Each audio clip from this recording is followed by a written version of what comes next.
I have lived for 72 years.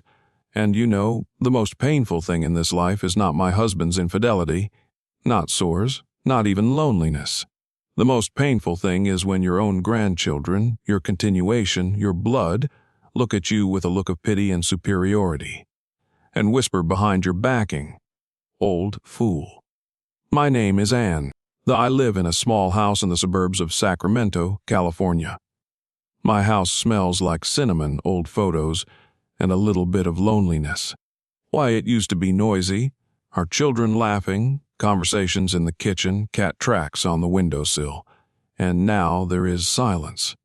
The kind of silence where you can hear an old wooden clock ticking away every minute of your life. I am a widow, almost 20 years alone. My husband George died quickly of a heart attack. The doctors said he didn't suffer, but I still suffer, because he left behind not only memories, but also 2 children, Linda and Travis. And they have my grandchildren, Kayla, Sam, and Josh. They used to love me, for sure. I remember that. Because Kayla had a favorite word, grandma. She would constantly whisper it in my ear when she fell asleep on my lap. And Josh would bring me dandelions from the yard, gently holding them to his chest as if they were a treasure. And then, something changed. You know, not all at once. It was like snow slowly covering the ground. At first, it's just cold, then it's slippery, and then you can't step on it because you're slipping. At first, they started calling less often, then only on holidays. And then they forgot my birthday altogether. When I reminded Linda, she said, "Mom, you're not a child anymore." What kind of insult is that? That wasn't the worst part. It was that evening. I still can't sleep well after that. It was Thanksgiving. You know, I had been cooking since the morning turkey, pumpkin pie, casserole, cranberry sauce, even my legendary bacon beans. Everything was just like old times, just like George used to love it, just like the kids used to. After and they came at 4 o'clock, exhausted, with their phones in their hands, constantly distracted. They sat down at the table and were silent. They ate as if I owed them something. And then Kayla, all grown up, with her eyebrows drawn and a new phone, turned to Josh and said, "Well, did the old fool oververdo the pepper again?" And she laughs. "Do you know how much it hurts?" I was the one who used to stand in the cold with a thermos while they played soccer. I was the one who bought them new sneakers when Linda didn't have enough money. I gave them my life, and they called me Ann, old fool, or a koi in the eyes. Or maybe not, because I was sitting right next to them. I heard every word. I didn't say anything then. I just smiled. I offered her some more pie. And then I went to the bedroom and lay under the covers. For the first time in many years, I cried, like a child, bitterly, silently. And the next morning, as soon as they left, I took the documents out of the box, and the will I had written 10 years ago. Everything there was fair equally. A house, the account, the antique brooch from my mother. I thought, it will be fair. And now I think, do they really need it?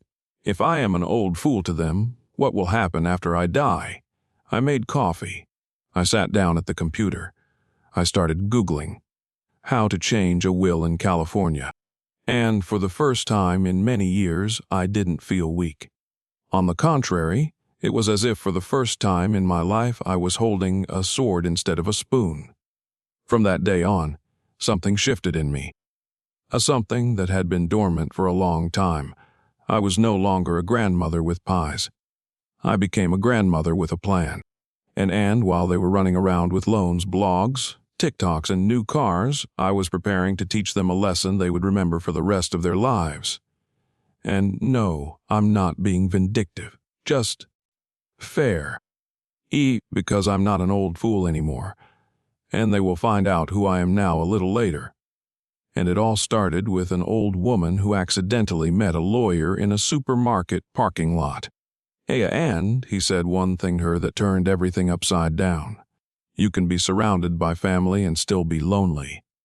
Especially when your years are counted like sand in a clocking. If it's still there, let it breathe. But don't get attached. Why would you want to get involved with an old woman? After that Thanksgiving dinner, the house was filled with silence. Again? Even though the plates were still in the sink and the tablecloth smelled like mint, as if someone had laughed here yesterday. But the laughter was gone. I woke up every morning at 6 because I was so used to it. I would make myself oatmeal, just like George used to, pour tea and sit by the window, where I used to wait for one of the children to come. That the phone would ring and her grandson's voice would say, "Grandma, we're coming." But that phone was silent. For many years. It came to life at Christmas, Easter, and a few other times a year for exactly 15 seconds. "Mom, happy holidays! We're in a hurry, but you know we love you." And I would nod, smile, and say, "I love you too." And when it clicked, I felt my heart shrink as if something alive inside me was dying. They were not evil. They were just busy. None of their lives are about work, loans, school, shopping, TV shows, social media. And I am like an old postcard on a shelf. Nostalgia, important, but now just collecting dust. Linda always said, "Mom, we don't have time to sit around." And oughta you know that. And I, an old fool, did understand. Because a mom has to understand. And Grandma should. Do you know what it's like to go through a whole day without saying a single word out loud? Only thoughts. Only in your head. Conversations with photos. With the cat, with the TV. And then go to bed with the feeling that today was no different from yesterday. And tomorrow will be the same.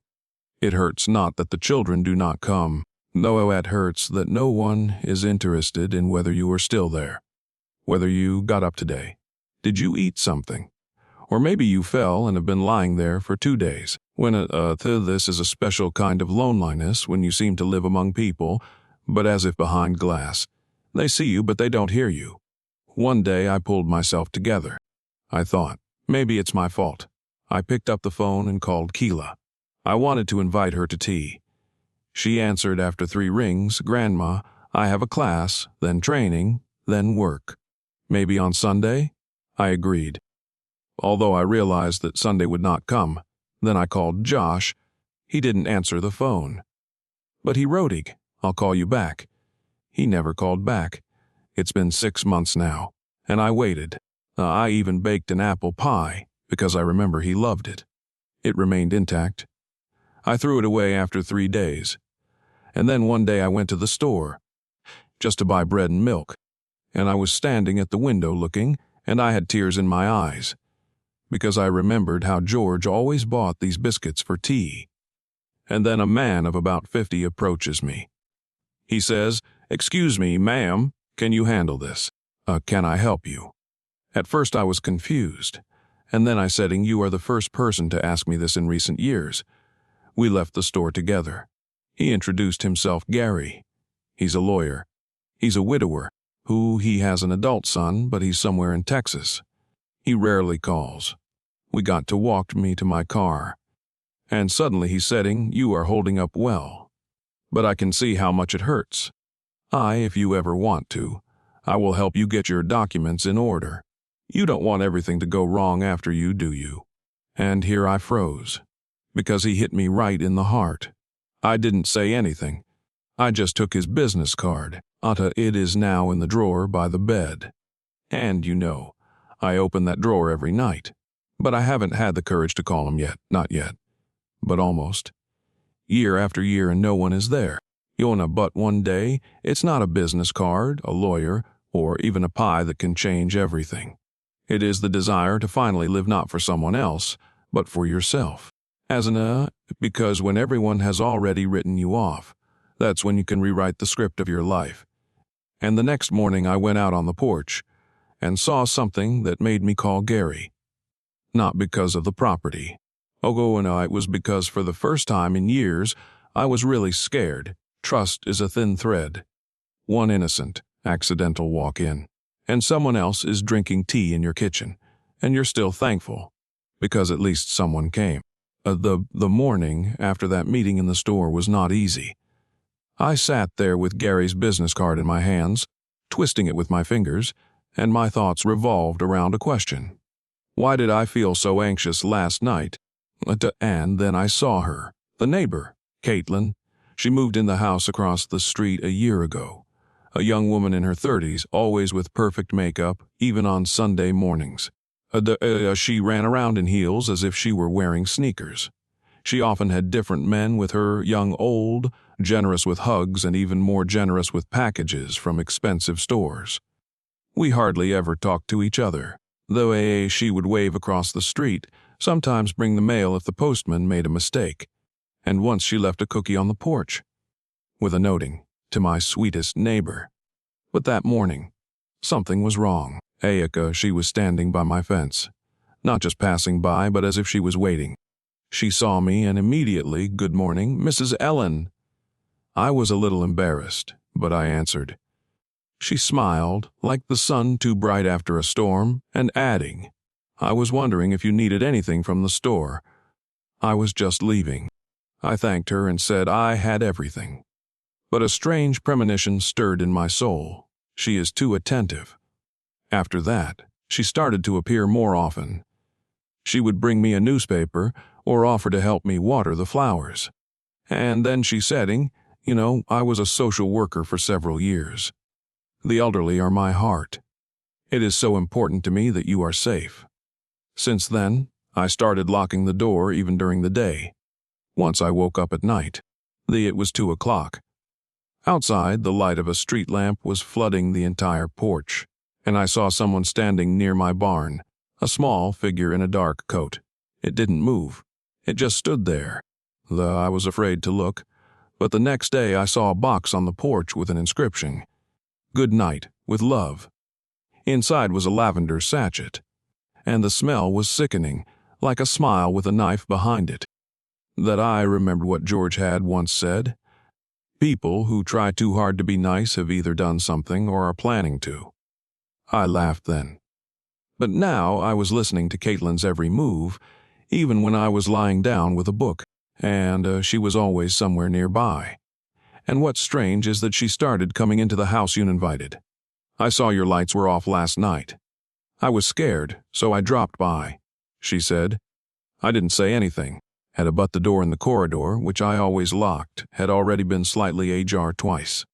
I asked myself, maybe I'm forgetting. Or does she unlock it? But the answer did not give me peace of mind. I was scared. And not from her. She seemed like a nice, pretty girl. I was scared because I didn't know what she really wanted. In a world where my own daughter doesn't call me, even someone else's attention seems like salvation. But there is always a trap in it. And one day she brought me some documents. "Here," she said. "I have a power of attorney template. If something happens, you need someone to take care of the house, the bills. I can be that person. Just sign it." I took the papers and smiled. But inside everything was shrinking. I said, "I'll think about it." And I put those papers in the kitchen drawer, next to Gary's business card. And then, for the first time in a long time, I pulled out an old surveillance camera from the closet. George had bought it once. "It might come in handy," he said. It seems he was right. Because the next night I saw something on the tape that turned my peace of mind upside down. Caitlin wasn't the only one in the yard that night. There was someone else there, and he was holding my keys. That this will never happen to you. That danger is always something far away on TV, and then one morning you see your life in someone else's hands, and it's too late. Or almost too late. I was sitting in the kitchen looking at the monitor. The footage was black and white, grainy, but you could clearly see someone digging around my barn, a stooped figure. Not Caitlin, someone else. Taller. Careful movements as if he knew what he was doing. Then a click. The door opens with a key, and he disappears inside my house. I was holding a cup, and my hands were shaking. What was he looking for? Why did he come? How did he get into my house in the first place? And most importantly, where did he get the keys? I remember looking around at that moment, even though I was alone. Or was I? That fear is not loud. It's quiet, it's cold, and you can't hide from it even under a blanket. The keys could have disappeared from only one place, my bag. And who else could have had access to it but me? Caitlin.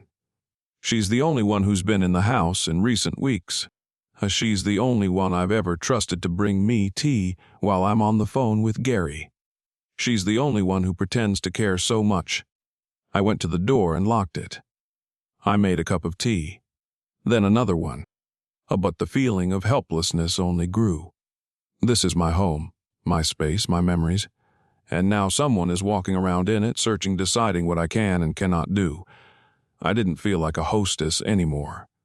I felt like an old woman who was being slowly formalized. I pulled out my business card and dialed the number. You once told me that you dealt with inheritance matters. What if I just want to make sure that everything is left to me and no one can? Well, get into my life. Gary was silent for a few seconds and then said, Ms. Ellen, has anyone contacted you about guardianship? Edda, has anyone offered to sign a power of attorney? I nodded silently. Then listen carefully. Don't sign anything. Do not let anyone in unnecessarily, and most importantly, don't believe the smiles. I'll come tomorrow morning, and we'll arrange everything. His voice was firm. He did not ask for permission, he just said what would happen. And for the first time in a long time, it made me feel like I was not alone. But the next day, Caitlin was ahead of me. She arrived before 9 o'clock. Imagine how worried I was about you were feeling, she said. I didn't say anything. She put the food on the table and took the documents out of her purse. Uffa, I understand that you have doubts. But if something happens, I just care. How do you know that something could happen to me? I asked. She was confused but quickly composed herself. No, I don't mean that. Elena, it's just that you said yourself that sometimes you don't sleep well. I didn't. I knew I didn't. She was listening. Maybe she was standing somewhere. I'll think about it, I said again. Anuka, okay, she nodded, but don't take too long. And for a moment her look changed. The smile disappeared, the game disappeared. She looked as if everything had already been decided, and she walked out. An hour later, Gary arrived. He was young but serious. He had something of my late husband in him, restraint and clarity. We'll draw up a revocation of the powers of attorney and impose a legal ban on the transfer of any powers without your presence. Elena, he explained everything, laid out the documents, and gave me a signature. You are safe, he said finally, but only if you don't open the door to someone who knocks with a smile and has an agenda. That evening I watched the recording again, and I saw one more thing. After the stranger left the house, he headed for Caitlin's house. She was standing on her porch, and she opened the door for him. If you have already defended yourself once, it does not mean that they will not try to register you a second time. Only this time quieter, more cunningly, and with hugs, and with new version of the will. After the meeting with Gary, I exhaled a little. The papers were signed, everything was arranged. He even gave me the number of his colleague, a former police officer, who, if necessary, could run over those who were too confident in entering someone else's old age. But the sense of danger did not disappear. On the contrary, it became deeper. Now I knew that they would not stop. Because if I were just an old lady on a bench, why would they want to do this? I'm not a millionaire, but I'm not poor either. And I have a house, some savings, and land outside the city, all honestly earned.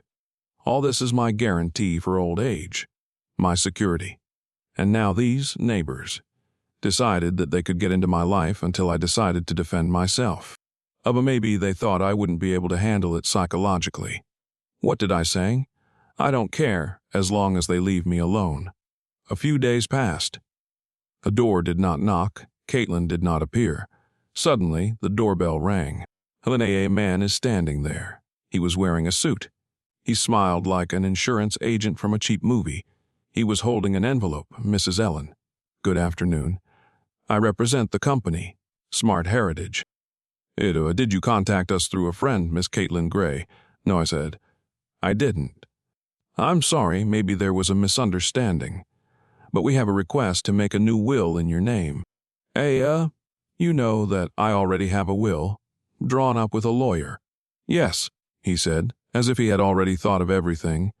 But this is an updated, More modern format. Where you appoint a caretaker, and he gets compensated if he does everything honestly. I almost laughed. Compensation. And who was supposed to be honest? Guess, I said. Miss Gray, right. He didn't object. He just shrugged his shoulders, saying, well, you understand. This is a common practice. People your age often need support. I'll think about it, I replied, although I had already made up my mind inside. He left the documents. But I knew that if this was, number 2, it meant that they were not satisfied with the first one. I immediately called Gary. I told him everything. He wasn't even surprised. They're trying to work around it. And nowadays, it's becoming more and more popular to draw up so-called soft guardianships. When grandmothers sign everything themselves without even noticing how they lost their property. And what should I do? I asked. And collect everything that was left to you. I'm going to file an official complaint, and I'll talk to their lawyer, saying that this is no longer a grandmother on her own, but a serious representative. That evening, there was a basket under the door. Inside were fresh fruit, a bottle of wine, and a postcard. I'm sorry if something was wrong. I just wanted to help. Hugs, Caitlin. And that's how it is. When people really help, they don't have to try so hard to fiction. Everything was fake. The wine, the fruit, the hugs. And I left the postcard as proof. I felt angry. A pure, cold anger. Not at her, not at the lawyers, not even at the system. But at myself, because I almost believed that they just wanted to do me good. Because I would have almost signed what she brought. Because for a moment I believed in her smile. I sat in my chair and thought, how many people like me have already lost everything? Not because of stupidity, but because of loyalty to old habits, to trust, to be ashamed to say no, to be afraid of conflicts. The next morning I went to the village library. In the section, Legal Advice for Pensioners. Someone tore out the pages. Those were the pages about guardianship with mercenary intentions. And behind me, between the bookshelves, she was standing. And she was watching. And she was no longer smiling. Sometimes you don't need to look for the truth in safes or lawyers. It reveals itself right on the internet. Especially if someone is very fond of making content about grandmothers who are lucky enough to be looked after. After that scene in the library, I no longer doubted that Caitlin would not stop. She was no longer smiling, no longer carrying cakes. But she was sure that I would break down again, and it seemed to me that she was preparing something. But what? I stopped going out for long periods of time. I turned on the light only in the kitchen so that no one could see where I was. In the evening, I listened to the silence, as if waiting for some rustling under the windows. I did not live like that. I survived. And what made me angry the most was that it was not a war or a disease, it was just someone's greed. Her appetite for my years, my square meters, and my memories. I received a call from Mel, the daughter of my late friend. She lives in Canada and rarely writes, but this time she called me. Ellen, are you feeling well? Yes, I am. Why? I work with social media. I do TikTok analytics for brands. And then one of the girls from your address posted a video. Ellen, are you sitting there? Mel sent me a link. I clicked on it and almost dropped my phone. Caitlin. In my garden. It's the first warm day of the year. This is my grandma Ellie. She lives alone, but I help her. She's not getting around very well anymore, but we stick together. Caring is not a burden, it is the call of the heart. In the background, I'm sitting on a bench wearing a hat, not even realizing that I'm being filmed. And the music is so tender, it makes me cry. Comments, what a good girl you are. My dream is to be such a good guardian.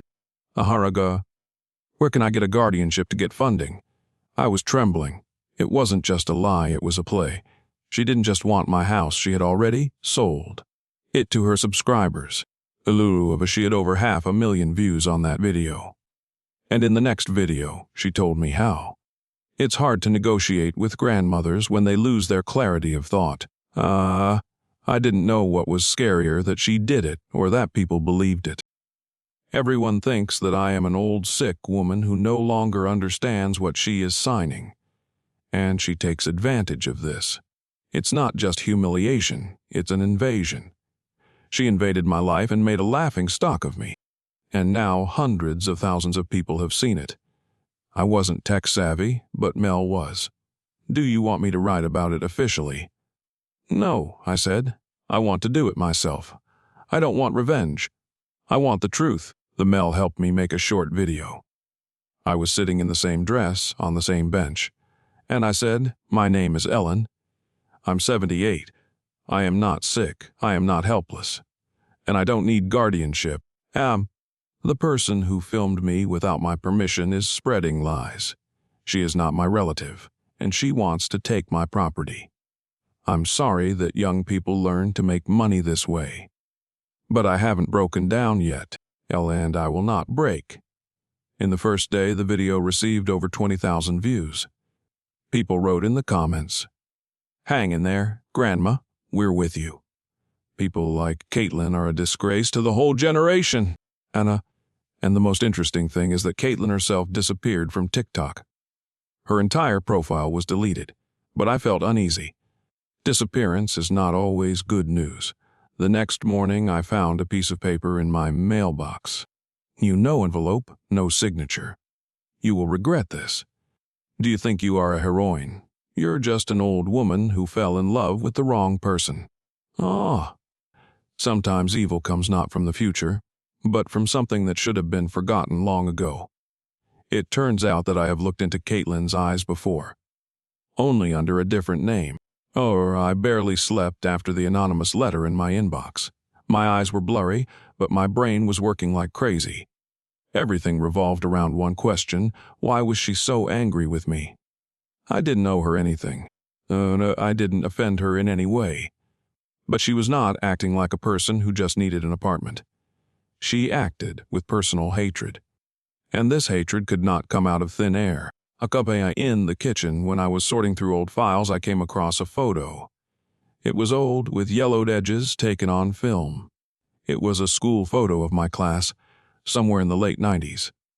A little girl in the second row, a big bow, looking at me, and a signature with a ballpoint, Catherine L., secretary. I froze. It's the same smile, the same barely noticeable dimple on her chin, Catherine. Not Caitlin, but very similar. And if it was her, it was like an electric shock. I remembered the story. She lived with her foster parents, the Lansbury family. She was taken from an orphanage. Her mother was a drug addict, her father was in prison. The girl was quiet, attentive, and she hated being pitied. I was teaching literature at the time. She sat at the last desk, always alone. Once I made a remark to her, something small, a notebook without a signature, and she ran out of the classroom, slamming the door. The next week, someone poured paint on my bag in the teacher's lounge. No one confessed. I remember her eyes. Angry, but not from pain, from resentment. From a deep resentment of the whole world. That's why she was so determined to do it. She didn't just see a lonely old lady with a house. She remembered me, and she was waiting for a chance. It wasn't just a coincidence, it was an old vendetta that had been brewing for years. I went to the store in the late afternoon when there were fewer people. But she was there. She stood by the dairy products and looked directly at me. "Hello, Ellen," she said calmly. The corner of her lips twitched. "It's been a long time since anyone called me that," she whispered. "But you remember, don't you?" I nodded. She smiled ominously. "I was waiting for you to realize." "What do you want?" I asked. "An apartment, money." "Revenge?" No," she answered. "I want you to be like I was then. Unwanted. Humiliated. But I didn't do anything wrong to you. Do you know that your little remark was the last straw? I was transferred to another school. I returned to the orphanage. And you didn't care, did you? I didn't even know. But I did. And I remembered. And I was standing by the shelves with a bottle of milk in my hands, and it seemed to me that I was 25 again. At that time, I did not know how one word could destroy someone's life. How a look from above can become a stigma for life. But I was not a monster. I was just a teacher trying to maintain discipline. If you think that by making me a victim you will heal your trauma, you are mistaken, I said. I just came to take what is mine. After this conversation, she left the store empty-handed. But in the evening, someone sent me a letter. Not an email, a regular one on yellowed paper. It contained an extract from the cadastral register, with the new name of the owner of my house, Caitlin Lansbury. I stood in the kitchen trembling and asked myself one thing: when the hell did I sign this? This used to be my day. Calls in the morning, cards, bouquets. This room used to smell like perfume, coffee, and fresh roses. Now it smells of humidity, old age, and fear. I was not expecting guests. Not because I didn't want to, but because everyone had moved away. And those who still remembered me probably deleted my number long ago. About 10 years ago, I received 37 cards and the same number of bouquets for my birthday. My grandeur Ava arranged a surprise in the yard with balloons, music, and cake. And this year, there was only a newspaper at the door and an anonymous letter. You will reap what you sow. Around 11 o'clock, the bank called. Ellen, we're sorry to bother you on such a day, but you still haven't provided the clarifying documents regarding the change of ownership of your property. What change? The owner is already different according to the register. The documents are signed and certified. We sent you copies last week. I felt sick. There's been a mistake. I didn't sign anything. I'm sorry, but the signature is identical to your sample. I hung up the phone, and my hands couldn't pick up a cup of coffee for 5 minutes. What did she do? When? How did she? Did she switch any of those papers when she helped me with the gas? Or maybe that free document check was where she had laid a trap. I looked in the mirror, at the wrinkles, at my graying skin. I used to be the woman they called Mrs. Ellen, always with dignity. And now I was being led around like a blind man. A tear rolled down my cheek out of powerlessness, and at that moment, the doorbell rang. Caitlin was standing there. In her hand was a box with a bow. "Happy birthday," she said, as if nothing had happened. "You did it," I whispered. She shook her head. "I just took what you think is yours. It's my house, and now it's not. You signed it yourself. You knew I didn't know what I was signing. You took advantage of my trust, and you once took advantage of my weakness. Do you remember?" I stepped aside without inviting her in. She came in herself and put the box on the kitchen table. "You can go to the police, of course. But there's a signature on it. There's a witness, your neighbor. Thomas." She nodded. "He'll confirm that you signed it voluntarily. So you too planned this. A little more than that. But that's not the point. What is? The point is that life is not a fairy tale. And mistakes have a price, and even 30 years later." I looked at her. For a minute, the same child who looked at me from the last desk. "So you decided that I deserved to be alone and bare walls. You won't even remember when you told me that I would never be a nobody. I never said that. But I could see it in your eyes. Open the box, or she threw from the door. I went over and untied the ribbon. Inside was an ordinary cup. There was an inscription on Ig. Now it's your turn to start from scratch, and a small piece of paper, 30 days. Then eviction. I sat in the kitchen with a cup in my hand and thought, if I have no home, no friends, no nothing, who am I? And do I still have any weapons other than my memory? They didn't know that I had heard everything, and that now I have my own plan. Because even though I'm wounded, I'm not toothless, and old age is not a sentence. It is an experience. The rain was beating lightly on the windows. I sat hunched over in a chair, wrapped in a blanket like a grandmother in a tea commercial. But inside I was boiling. 3 days had passed since Caitlin's gift. And I was thinking about everything, turning over every word she said in my head. 30 days is, no matter how you slice it, a little time. So I decided to make the most of it. Okay, I wrote the invitations. I signed each one in the old-fashioned way with a peng, big dinner. One evening, all the answers. Ellen. I took them to the mailboxes. For Caitlin. For Thomas. For Martha, an old friend, and even for my daughter, whom I hadn't spoken to in 2 years. I knew they would come, because curiosity is an unstoppable force, and also greed. They all think that I will give up in defeat, that this will be my farewell. And I won't give them that. I decided to play their game, but by my own rules. On the day of the party, I went to the market in the morning. I bought something that smelled like home chicken, garlic, baked pumpkin porridge with cinnamon, and an apple pie just the way my husband liked it. I came back, cleaned everything up, lit the candles, and put the old tape recorder in a prominent place, with an old cassette. The recording was made when my husband was alive. Thomas came in first. Strange, but interesting, he said, and went in. Then Martha appeared, with a fake smile and new teeth. I knew you wouldn't give up so easily, huttered, she mugging me.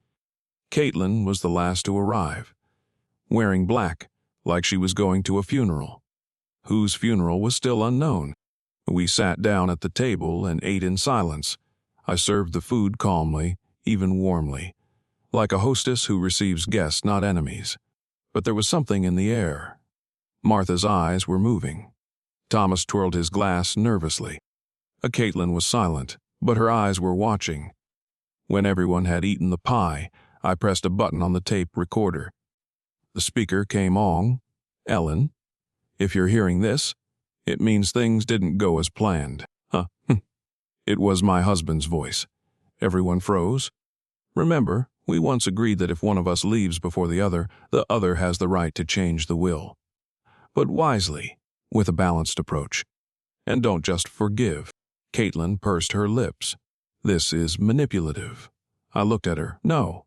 It's a reminder, Thomas asking, so there's another will. I nodded. And there are recordings of your conversations in my house, with microphones, and with witnesses. You were spying. Caitlin raised her voice. You taught me that, thank you. I pulled a box out of the drawer. Inside was a flash drive, documents, a copy of the new will, and a letter. If any of you try to take another step against me, I'll go to the police and to the internet. TikTok, I clarified. No one will believe an old woman. No one will believe it until they see the video. And I've already learned how to edit. I stood up. Thank you for coming. This was your last dinner here, and while everyone was silent, I turned off the light in the kitchen. Only the candlelight remained. And the last word, now it's my turn to play. The next morning, my apartment door was ajar, and someone had left a box. And in it was my old wedding ring. And a note. You don't know the whole story. I stood on threshold of my apartment, holding the box with the ring in my hands. It weighed more than any other object I had ever held. And at the same time, it was empty. Empty, like my whole life up to that point. When you get older, you think you know everything. But here in front of me was a reality that I could not comprehend. What is this game? Why the wedding ring? What could their intentions be? I immediately realized that this was not just a signal. It was a challenge. Someone wants to force me to act. Why else would they leave me this ring? Why not just come and say it to my face? I went to the window and looked out at the empty yard. The city was still quiet, just beginning to dawn. And this silence asked me, what's next? I decided that I would not let anyone manipulate me. Not this time. And in Zephyr now I had a kind of power. And even though I was getting older, my capabilities were not diminishing. I could act with a flexibility that many people did not expect from a woman my age. I pulled out my phone and dialed the number. Hi, it's me. I need to talk and expect it to happen so quickly. A few hours later, the door opened again. This time it was Marta. She didn't look like she did at the dinner, when her skin was taut with nervous tension. Now she looked calm, but there were still traces of worry on her face. What's wrong? I asked, inviting her into the room. She sat down on the couch and began to speak slowly. Ellen, It's not as simple as you think. You're right, we're all playing a game. But you don't know everything. Yes, I know. But I think you're still trying to hide something, Martha. What do you want from me now? She looked at me and answered frankly, it's not just about money or wills. It's much worse than that. My head started to work at full speed. Now the tape I had heard a few days ago was making more and more sense. Something big, something important was behind this case. Something that I couldn't yet comprehend, but that I had to understand. And Martha was leading me to that truth.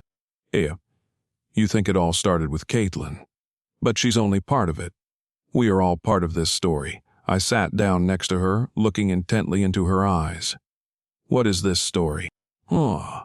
Martha took a deep breath, as if deciding whether she was ready to tell the truth. And then she finally began to tell. It didn't start with you. Not with your will. It was a long time ago. My mom, your husband, we were all part of this game. And if you want to know the whole truth, you have to find out why your husband left so suddenly. The hard words echoed in my head like explosions. I couldn't believe it. Nima, all these years were they a lie? My love, my loyalty, everything was destroyed in one moment. You're saying that he knew what was going to happen. I could barely say the words. Martha looked at me sadly. He didn't just know.